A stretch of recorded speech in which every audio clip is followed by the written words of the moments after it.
آمن الرسول بما أنزل إليه من ربه والمؤمنون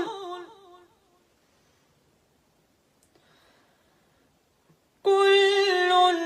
آمن بالله وملائكته وكتبه